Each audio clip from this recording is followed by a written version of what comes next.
है friends, welcome back. इस video के अंदर हम लोग फर्टिलाइजर एंड केमिकल तवंकोर के या फैक्ट के करंट चार्ट पैटर्न और फिनेंशियल्स के बारे में डिटेल में बात करने वाले हैं कि करंट चार्ट पैटर्न और फिनेंशियल्स के बेसिस पे कंपनी के शेयर को स्विंग ट्रेडिंग और लॉन्ग टर्म के लिए खरीदना चाहिए, बेचना चाहिए या होल्ड करना चाहिए। तो चलिए सीखते हैं एक साथ।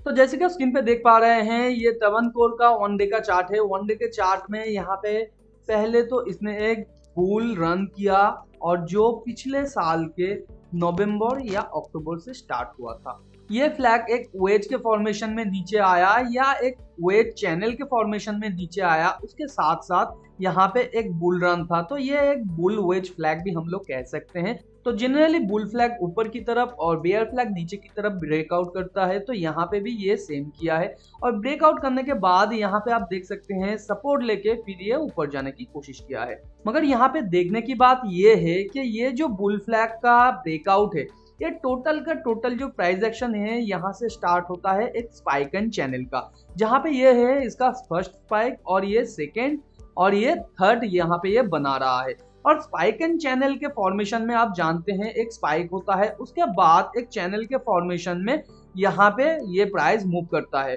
और इसके बाद तीन स्पाइक के बाद ये जनरली इस तरीके से इस ट्रेंड लाइन को ब्रेक करने के साथ साथ ऊपर फिर एक डबल टॉप बनाता है। वो एक हायर हाई भी हो सकता है या लोअर हाई भी हो सकता है और उसके बाद जहां पे इसने इस चैनल को स्टार्ट किया था उसके टॉप के आसपास आने की कोशिश करता है या उसके बॉटम पे आने की कोशिश करता है और फर्दर वो नया मूव लेता है। वो अप का भी हो सकता है या डाउन का भी हो सकता है। तो यहाँ पे ऑलरेडी इसने 2 स्पाइक तो कंप्लीट कर लिया है और 3 स्पाइक के आसपास है। तो करेंट सिचुएशन में अगर आपके पास स्विंग ट्रेडिंग का कोई पोजीशन है तो आपको क्या करना चाहिए। तो यहाँ पे सिंपली आप देख सकते हैं यहाँ पे 2 फॉर्मेशन हो सकता है, या तो ये इस ट्रेंड लाइन को जाके टच करे, उसके बाद ये नीचे आके इस चैनल लाइन को ब्रेक करके फिर ऊपर जाके डबल टॉप बनाए और फिर नीचे आने की कोशिश करे, या ये कुछ देर यहाँ पे कंसोलिडेट करने के साथ साथ यहाँ पे नीचे आए और ये इस ट्रेंड लाइन को टच ना करे। मगर यहाँ पे आपको थोड़ा कंजर्वेटिव वे से भी सोचना है, इसलिए आपको यहाँ पे थोड़ा सा टेलिंग का फॉर्मूला अप्लाई करना चाहिए। तो आज के दिन जैसे इसने पिछले टाइम स्विंग हाई को तोड़ के ऊपर जाके यहाँ पे क्लोज किया है, तो यहाँ पे नया जो स्टॉप लॉस बन रहा है वो 478 के आसपास स्टॉप लॉस बन रहा है और नया यहाँ पे जो टेक प्रॉफिट बन रहा है वो 609 के आसपास। तो यहाँ पे अगर नेक्स्ट डे ये पिछले टाइम का जो स्विंग हाई है यानी आज के दिन का जो हाई है उसे तोड़ के ऊपर जाता है, तो आपके लिए नया जो एसएल बन जाएगा वो हो जाएगा 509 के आसपास। और यहाँ पे स्टॉप लॉस को आपको टेल करना है और फिर वेट करना है 609 के लिए कब ये इस प्राइस पॉइंट को टच करे, क्योंकि ये इसके ट्रेंड लाइन के आसपास है।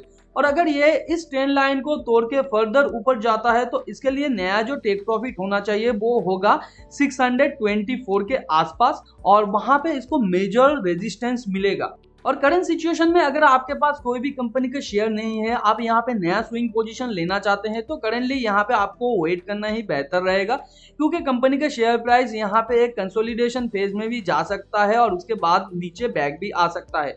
और आपके लिए अभी जो स्टॉप लॉस होगा वो इसके नीचे तक होगा, तो यहाँ पे 1:1 भी आपको नहीं मिलेगा अगर आपका टेक प्रॉफिट 609 या 624 के आसपास रहता है। तो यहाँ पे आपके लिए स्टॉक से साइड रहना ही बेहतर होगा स्विंग ट्रेडिंग के लिए।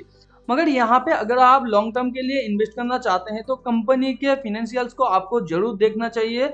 और अगर आप एक स्विंग ट्रेडर हैं तो भी आपको कंपनी के क्वार्टर ऑन क्वार्टर रिजल्ट को देखने के बाद ही यहाँ पे स्विंग ट्रेडिंग लेना चाहिए। तो कंपनी का आप क्वार्टर ऑन क्वार्टर रिजल्ट देख सकते हैं, काफी इंप्रेसिव है, जो ईयर ऑन ईयर बेसिस पे और क्वार्टर ऑन क्वार्टर बेसिस पे पिछले 7-8 क्वार्टर से लगातार अच्छा परफॉर्म कर रहा है। मगर दिसंबर क्वार्टर से ये लगातार अपना जो मॉडरेट रिजल्ट है वो प्रोड्यूस कर रहा है, क्योंकि रेवेन्यू क्वार्टर ऑन क्वार्टर काफी हद तक गिर गया है, उसके साथ साथ ऑपरेटिंग प्रॉफिट मार्जिन और ऑपरेटिंग प्रॉफिट भी। मगर कंपनी का जो इंटरेस्ट पेएबल है वो यहाँ पे ज्यादा बढ़ नहीं रहा है, तो ये कंपनी के लिए एक पॉजिटिव बात है। मगर नेट प्रॉफिट यहाँ पे मोर देन 50% के आसपास गिर गया है, तो ये कंपनी के लिए एक कंसर्न की बात है।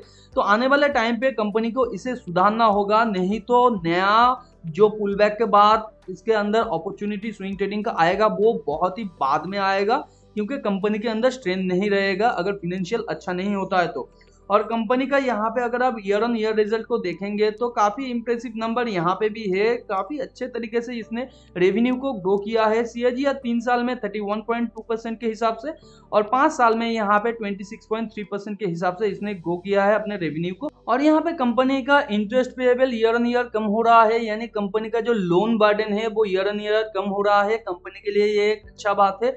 और यहाँ पे जो नेट प्रॉफिट है ये काफी अच्छे तरीके से पिछले 5 साल में लगातार बढ़ाया है कंपनी ने। और यहाँ पे आप देख सकते हैं ये जो नंबर है काफी इंप्रेसिव है। हाल ही के यहाँ पे नंबर थोड़ा बड़ा आया था, उसके बाद ये यहाँ पे मॉडरेट रिजल्ट पोस्ट करना चालू कर दिया। मगर अगर पिछले टाइम के डेटा को देखें तो माइनस में चल रहा था, उसके बाद अचानक यहाँ पे थोड़ा सा बढ़ गया। देखिए, जब आप लॉन्ग टर्म के लिए इन्वेस्ट करते हैं तो किसी ईयर में आपका रेवेन्यू थोड़ा बड़ा हो जाता है या छोटा हो जाता है आपका रेवेन्यू, तो ये कंसर्न नहीं होना चाहिए। एक कंसिस्टेंसी रहना चाहिए, एक एवरेज पोजीशन से इसे बढ़ना चाहिए और बीच का जो ये फ्लैक्चुएशन है इसे हम लोगों को अवॉइड करना चाहिए, क्योंकि ये हर एक अच्छे कंपनी और बुरे कंपनी के अंदर आपको देखने को मिल जाएगा। मगर उससे बाद से इसने कंसिस्टेंसी से इसे बढ़ाया है और करंट ईयर में ये थोड़ा घट गया है क्योंकि रेवेन्यू और नेट प्रॉफिट में गिरावट आया है। हम लोगों ने पहले ही देखा है क्वार्टर ऑन क्वार्टर रिजल्ट में।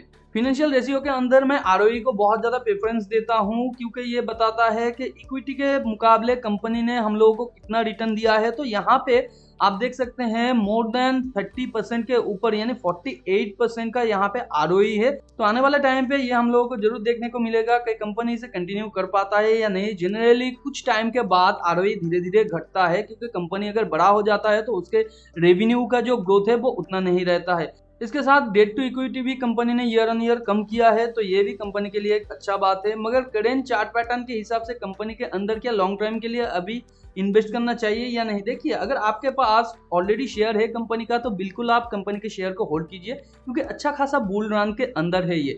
मगर करंट सिचुएशन में अगर आप यहाँ पे नया पोजीशन ऐड करना चाहते हैं तो मैं आपको यही बोलूंगा, इसे अपना थर्ड लेग कंप्लीट करने दीजिए, उसके बाद इसे थोड़ा कंसोलिडेट करने दीजिए और थोड़ा नीचे आने दीजिए। तो यहाँ पे जब ये प्रीवियस इस पॉइंट तक आ जाएगा तो यहाँ पे नया एक्यूमुलेशन स्टार्ट होना चाहिए और शायद होगा भी।